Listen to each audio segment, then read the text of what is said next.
مقدس متی کی انجیل پہلا باب اس کی 17 آیت۔ اب یسوع مسیح کی پیدائش اس طرح ہوئی کہ جب اس کی ماں مریم کی منگنی یوسف کے ساتھ ہو گئی تو ان کے اکٹھے ہونے سے پہلے وہ روح القدس کی قدرت سے حاملہ پائی گئی۔ پس اس کے شوہر یوسف نے جو راست باز تھا اور اسے بدنام کرنا نہیں چاہتا تھا، اسے چپکے سے چھوڑ دینے کا ارادہ کیا۔ وہ ان باتوں کو سوچ ہی رہا تھا کہ خداوند کے فرشتہ نے اسے خواب میں دکھائی دے کر کہا، اے یوسف ابن داؤد، اپنی بیوی مریم کو اپنے ہاں لے آنے سے نہ ڈر، کیونکہ جو اس کے پیٹ میں ہے وہ روح القدس کی قدرت سے ہے۔ اس کے بیٹا ہوگا اور تو اس کا نام یسوع رکھنا، کیونکہ وہی اپنے لوگوں کو ان کے گناہوں سے نجات دے گا۔ یہ سب کچھ اس لیے ہوا کہ جو خداوند نے نبی کی معرفت کہا تھا وہ پورا ہو کہ دیکھو ایک کنواری حاملہ ہوگی اور بیٹا جنے گی اور اس کا نام ایمانویل رکھیں گے، جس کا ترجمہ ہے خدا ہمارے ساتھ۔ پس یوسف نے نیند سے جاگ کر ویسا ہی کیا جیسا خداوند کے فرشتہ نے اسے حکم دیا تھا، اور اپنی بیوی کو اپنے ہاں لے آیا اور اس کو نہ جانا جب تک اس کے بیٹا نہ ہوا، اور اس کا نام یسوع رکھا۔ دوسرا باب۔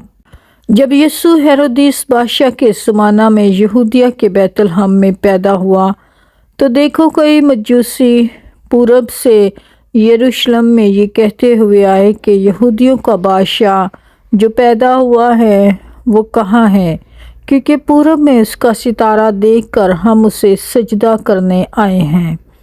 یہ سن کر ہیرودیس بادشاہ اور اس کے ساتھ یروشلم کے سب لوگ گھبرا گئے، اور اس نے قوم کے سب سردار کاہنوں اور فقیہوں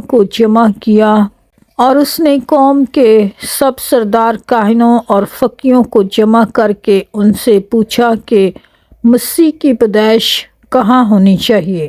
انہوں نے اس سے کہا، یہودیہ کے بیت لحم میں، کیونکہ نبی کی معرفت یوں لکھا گیا ہے کہ اے بیت لحم یہودا کے علاقے، تو کیوں یہودا کے حاکموں میں ہرگز سب سے چھوٹا نہیں، کیونکہ تجھ سے ایک سردار نکلے گا جو میری امت اسرائیل کی گلابانی کرے گا۔ اس پر ہیرودیس نے مجوسیوں کو چپکے سے بلا کر ان سے تحقیق کی کہ وہ ستارہ کس وقت دکھائی دیا تھا۔ یہ کہہ کر انہیں بیت لحم کو بھیجا کہ جا کر اس بچے کی بابت ٹھیک ٹھیک دریافت کرو، اور جب وہ ملے تو مجھے خبر دو تاکہ میں بھی آ کر اسے سجدہ کروں۔ وہ بادشاہ کی بات سن کر روانہ ہوئے، اور دیکھو جو ستارہ انہوں نے پورب میں دیکھا تھا وہ ان کے آگے آگے چلا، یہاں تک کہ اس جگہ کے اوپر جا کر ٹھہر گیا جہاں وہ بچہ تھا۔ وہ ستارے کو دیکھ کر نہایت خوش ہوئے، اور اس گھر میں پہنچ کر بچے کو اس کی ماں مریم کے پاس دیکھا اور اس کے آگے گر کر سجدہ کیا، اور اپنے ڈبے کھول کر سونا اور لبان اور مر اس کو نذر کیا، اور ہیرودیس کے پاس پھر نہ جانے کی ہدایت خواب میں پا کر دوسری رات سے اپنے ملک کو روانہ ہوئے۔ مصر کو بھاگ جانا۔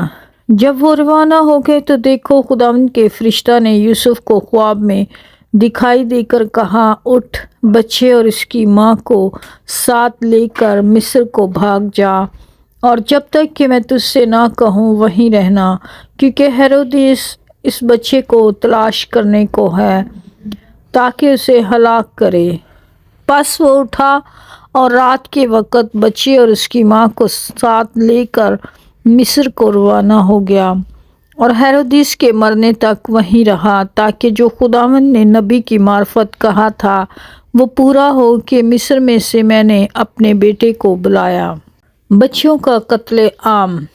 جب ہیرودیس نے دیکھا کہ مجوسیوں نے میرے ساتھ ہنسی کی تو نہایت غصے ہوا، اور آدمی بھیج کر بیت لحم اور اس کی سب سرحدوں کے اندر کے ان سب لڑکوں کو قتل کروا دیا جو 2 برس کے یا اس سے چھوٹے تھے، اس وقت کے حساب سے جو اس نے مجوسیوں سے تحقیق کی تھی، اس وقت وہ بات پوری ہوئی جو یرمیہ نبی کی معرفت کہی گئی تھی کہ راما میں آواز سنائی دی، رونا اور بڑا ماتم، راخل اپنے بچوں کو رو رہی ہے اور تسلی قبول نہیں کرتی، اس لیے کہ وہ نہیں ہے۔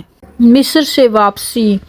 جب ہیرودیس مر گیا تو دیکھو، خداوند کے فرشتہ نے مصر میں یوسف کو خواب میں دکھائی دے کر کہا کہ اٹھ، اس بچے اور اس کی ماں کو لے کر اسرائیل کے ملک میں چلا جا، کیونکہ جو بچے کی جان کے خواہ تھے وہ مر گئے۔ پس وہ اٹھا اور بچے اور اس کی ماں کو ساتھ لے کر اسرائیل کے ملک میں آ گیا، مگر جب سنا کہ رخلاؤس اپنے باپ ہیرودیس کی جگہ یہودیہ میں بادشاہی کرتا تو وہاں جانے سے ڈرا اور خواب میں ہدایت پا کر گلیل کے علاقہ کو روانہ ہو گیا اور ناصرت نام ایک شہر میں جا بسا، تاکہ جو نبیوں کی معرفت کہا گیا تھا وہ پورا ہو کہ وہ ناصری کہلائے گا۔ یوحنا بپتسمہ دینے والے کی منادی۔ تیسرا باب۔ ان دنوں میں یوحنا بپتسمہ دینے والا آیا اور یہودیہ کے بیابان میں یہ منادی کرنے لگا کہ توبہ کرو، کیونکہ آسمان کی بادشاہی نزدیک آ گئی ہے۔ یہ وہی ہے جس کا ذکر یسایہ نبی کی معرفت یوں ہوا کہ بیابان میں پکارنے والے کی آواز آتی ہے کہ خداوند کی راہ تیار کرو، اس کے راستے سیدھے بناؤ۔ یہ یوحنا اونٹ کے بالوں کی پوشاک پہنے اور چمڑے کا پٹکا اپنی کمر سے باندھے رہتا تھا، اور اس کی خوراک ٹڈیاں اور جنگلی شہد تھا۔ اس وقت یروشلم اور سارے یہودیہ اور یردن کے گرد و نواح کے سب لوگ نکل کر اس کے پاس گئے اور اپنے گناہوں کا اقرار کر کے دریائے یردن میں اس سے بپتسمہ لیا۔ مگر جب اس نے بہت سے فریسیوں اور صدوقیوں کو بپتسمے کے لیے اپنے پاس آتے دیکھا تو ان سے کہا، اے سانپ کے بچوں، تم کو کس نے جتا دیا کہ آنے والے غضب سے بھاگو؟ پس توبہ کے موافق پھل لاؤ۔ اپنے دلوں میں یہ کہنے کا خیال نہ کرو کہ ابراہم ہمارا باپ ہے، کیونکہ میں تم سے کہتا ہوں کہ خدا ان پتھروں سے ابراہم کے لیے اولاد پیدا کر سکتا ہے۔ اور اب درختوں کی جڑ پر کلہاڑا رکھا ہوا ہے، پس جو درخت اچھا پھل نہیں لاتا وہ کاٹا اور آگ میں ڈالا جاتا ہے۔ میں تو تم کو توبہ کے لیے پانی سے بپتسمہ دیتا ہوں، لیکن جو میرے بعد آتا ہے وہ مجھ سے زوراور ہے، میں اس کی جوتیاں اٹھانے کے لائق نہیں۔ وہ تم کو روح القدس اور آگ سے بپتسمہ دے گا، اس کا چھاج اس کے ہاتھ میں ہے، اور وہ اپنے کھلیان کو خوب صاف کرے گا اور اپنے گیہوں کو تو کھتے میں جمع کرے گا، مگر بوسی کو اس آگ میں جلائے گا جو بجھنے کی نہیں۔ یسوع کا بپتسمہ۔ اس وقت یسوع گلیل سے یردن کے کنارے یوحنا کے پاس اس سے بپتسمہ لینے آیا، مگر یوحنا یہ کہہ کر اسے منع کرنے لگا کہ میں آپ تجھ سے بپتسمہ لینے کا محتاج ہوں اور تو میرے پاس آیا ہے۔ یسوع نے جواب میں اس سے کہا، اب تو ہونے ہی دے، کیونکہ ہمیں اسی طرح ساری راست بازی پوری کرنا مناسب ہے۔ اس پر اس نے ہونے دیا، اور یسوع بپتسمہ لے کر فی الفور پانی کے پاس سے اوپر گیا، اور دیکھو اس کے لیے آسمان کھل گیا، اور اس نے خدا کے روح کو کبوتر کی مانند اترتے اور اپنے اوپر آتے دیکھا۔ اور دیکھو آسمان سے یہ آواز آئی کہ یہ میرا پیارا بیٹا ہے جس سے میں خوش ہوں۔ چوتھا باب۔ یسوع کی آزمائش۔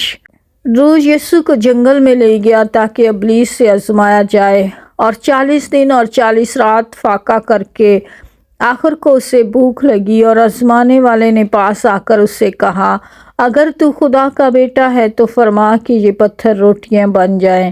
اس نے جواب میں کہا، لکھا ہے کہ آدمی صرف روٹی ہی سے جیتا نہ رہے گا، بلکہ ہر بات سے جو خدا کے منہ سے نکلتی ہے۔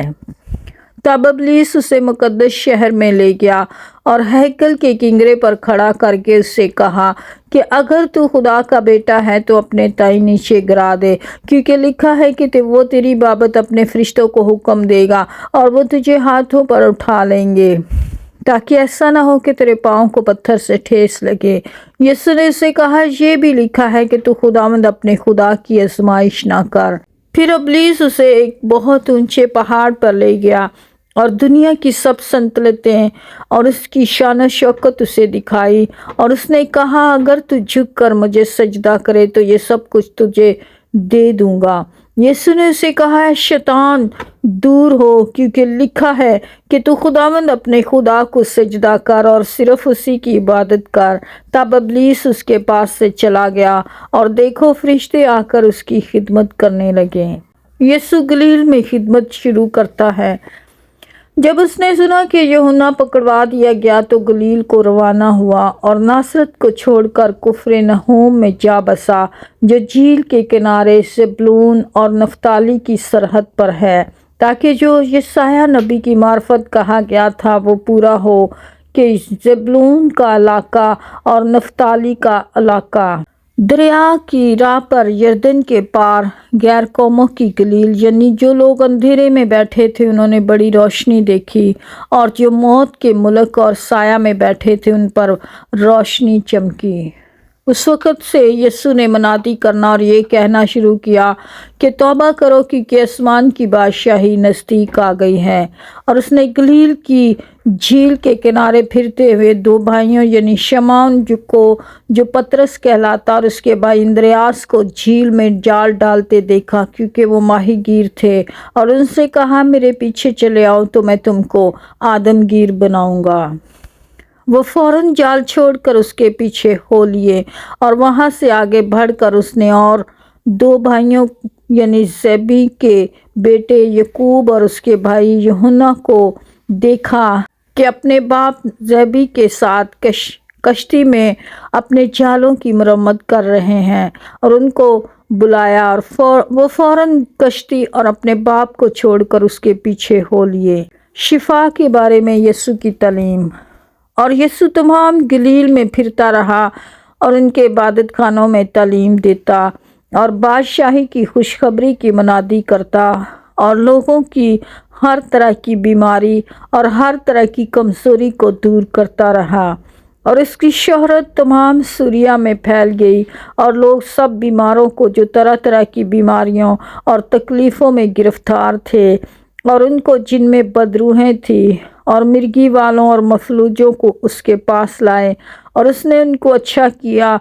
और गलील और दिमश्क और यरूशलेम, यहूदिया और यरदन के पार से बड़ी भीड़ उसके पीछे हो ली। पहाड़ी वास 5वां बाब। वो इस भीड़ को देखकर पहाड़ पर चढ़ गया, और जब बैठ गया तो उसके शागिर्द उसके पास आए, और वो अपनी ज़ुबान खोल कर उनको यूं तालीम देने लगा। हकीकी मुबारकबादी। मुबारक हैं वो जो दिल के गरीब हैं, क्योंकि आसमान की बादशाही उन्हीं की है। मुबारक हैं वो जो गमगीन हैं, क्योंकि वो तसल्ली पाएंगे। मुबारक हैं वो जो हलीम हैं, क्योंकि वो ज़मीन के वारिस होंगे। मुबारक हैं वो जो रास्तबाजी के भूखे और प्यासे हैं, क्योंकि वो आसूदा होंगे। मुबारक हैं वो जो रहम दिल है, क्योंकि उन पर रहम किया जाएगा। मुबारक है वो जो पाक दिल हैं, क्योंकि वो खुदा को देखेंगे। मुबारक हैं वो जो सुलह कराते हैं, क्योंकि वो खुदा के बेटे कहलाएंगे। मुबारक है वो जो रास्तबाजी के सबब से सताए गए हैं, क्योंकि आसमान की बादशाही उन्हीं की है। जब मेरे सबब से लोग तुमको लान तान करें और सताएंगे और हर तरह की बुरी बातें तुम्हारी निस्बत नाहक कहेंगे, तो तुम मुबारक होंगे। खुशी करना और नहायत शादमान होना, क्योंकि आसमान पर तुम्हारा अजर बड़ा है, इसलिए कि लोगों ने उन नबियों को भी जो तुमसे पहले थे इसी तरह सताया था। नमक और नूर। तुम ज़मीन के नमक हो, मगर अगर नमक का मज़ा जाता रहे तो वो किस चीज़ से नमकीन किया जाएगा? फिर वो किसी काम का नहीं, सिवाय इसके कि बाहर फेंका जाए और आदमियों के पाँव के नीचे रौंदा जाए। तुम दुनिया के नूर हो। जो शहर पहाड़ पर बसा है वो छुप नहीं सकता, और चिराग जलाकर पैमाना के नीचे नहीं बल्कि चिरागदान पर रखते हैं, तो इससे घर के सब लोगों को रोशनी पहुंचती है। इसी तरह तुम्हारी रोशनी आदमियों के सामने चमके, ताकि वो तुम्हारे नेक कामों को देखकर तुम्हारे बाप की जो आसमान पर है तमजीद करें। तुरायत के बारे में तालीम। ये न समझो कि मैं तुरायत या नबियों की किताबों को ममसूख करने आया हूँ, ममसूख करने नहीं बल्कि पूरा करने आया हूँ, क्योंकि मैं तुमसे सच कहता हूँ, जब तक आसमान और ज़मीन टल न जाएं, एक नुक्ता या एक शोशा तुरायत से हरगिज़ न टलेगा, जब तक सब कुछ पूरा न हो जाए। बस जो कोई इन छोटे से छोटे हुक्मों में से भी किसी को तोड़ेगा और यही आदमियों को सिखाएगा, वो आसमान की बादशाही में सबसे छोटा कहलाएगा, लेकिन जो इन पर अमल करेगा और इनकी तालीम देगा वो आसमान की बादशाही में बड़ा कहलाएगा। क्योंकि मैं तुमसे कहता हूँ कि अगर तुम्हारी रास्तबाजी फकीयों और फरीसियों की रास्तबाजी से ज़्यादा ना होगी तो तुम आसमान की बादशाही में हरगिज़ दाखिल ना होंगे। गुस्सा के बारे में तालीम। तुम सुन चुके हो कि अगलों से कहा गया था कि खून न करना, और जो कोई खून करेगा वो अदालत की सज़ा के लायक होगा। लेकिन मैं तुमसे ये कहता हूँ कि जो कोई अपने भाई पर गुस्सा होगा वो अदालत की सज़ा के लायक होगा, और जो कोई अपने भाई को पागल कहेगा वो सदर अदालत की सज़ा के लायक होगा, और जो उसको अहमक कहेगा वो आतिश जहन्नम का सज़ावार होगा। बस अगर तू कुर्बानगाह पर अपनी नज़र गुजरानता हो और वहाँ तुझे याद आए कि मेरे भाई को मुझसे कुछ शिकायत है, तो वहीं कुर्बानगाह के आगे अपनी नज़र छोड़ दे और चाह कर पहले अपने भाई से मिलाप कर, तब आकर अपनी नज़र गुजरानना। जब तक तू अपने मुद्दई के साथ राह में है उससे जल्द सुलह कर ले, कहीं ऐसा ना हो कि मुद्दई तुझे मुंसिफ के हवाले कर दे और मुंसिफ तुझे सिपाही के हवाले कर दे और तू कैद खाना में डाला जाए। मैं तुझसे सच कहता हूँ कि जब तक तू कोड़ी कोड़ी अदा ना कर देगा वहाँ से हरगिज़ ना छूटेगा। ज़ना के बारे में तालीम। तुम सुन चुके हो कि कहा गया था कि ज़ना ना करना, लेकिन मैं तुमसे ये कहता हूँ कि जिस किसी ने बुरी ख्वाहिश से किसी औरत पर निगाह की वो अपने दिल में उसके साथ ज़ना कर चुका। बस अगर तेरी दाहिनी आँख तुझे ठोकर खिलाए तो उसे निकाल कर अपने पास से फेंक दे, क्योंकि तेरे लिए यही बेहतर है कि तेरे अज़्ज़ा में से एक जाता रहे और तेरा सारा बदन जहन्नम में ना डाला जाए। और अगर तेरा दाहिना हाथ तुझे ठोकर खिलाए तो उसे काट कर अपने पास से फेंक दे, क्योंकि तेरे लिए यही बेहतर है कि तेरे अज़्ज़ा में से एक जाता रहे और तेरा सारा बदन जहन्नम में ना जाए। तलाक के बारे में तालीम। ये भी कहा गया था कि जो कोई अपनी बीवी को छोड़े उसे तलाकनामा लिख दे, लेकिन मैं तुमसे ये कहता हूँ कि जो कोई अपनी बीवी को हराम करी के सिवा किसी और सबब से छोड़ दे वो उससे ज़िना करवाता है, और जो कोई उस छोड़ी हुई से ब्याह करे वो ज़िना करता है। कसमों के बारे में तालीम। तुम सुन चुके हो कि अगलों से कहा गया था कि झूठी कसम ना खाना बल्कि अपनी कसमें खुदावन के लिए पूरी करना, लेकिन मैं तुमसे ये कहता हूँ कि बिल्कुल कसम ना खाना, ना तो आसमान की क्योंकि वो खुदा का तख्त है, ना ज़मीन की क्योंकि वो उसके पाँव की चौकी है, ना यरूशलेम की क्योंकि वो बुज़ुर्ग बादशाह का शहर है, ना अपने सर की कसम खाना क्योंकि तू एक बाल को भी सफ़ेद या काला नहीं कर सकता, बल्कि तुम्हारा कलाम हाँ हाँ या नहीं नहीं हो, क्योंकि जो इससे ज़्यादा है वो बदी से है। इंतकाम के बारे में तालीम।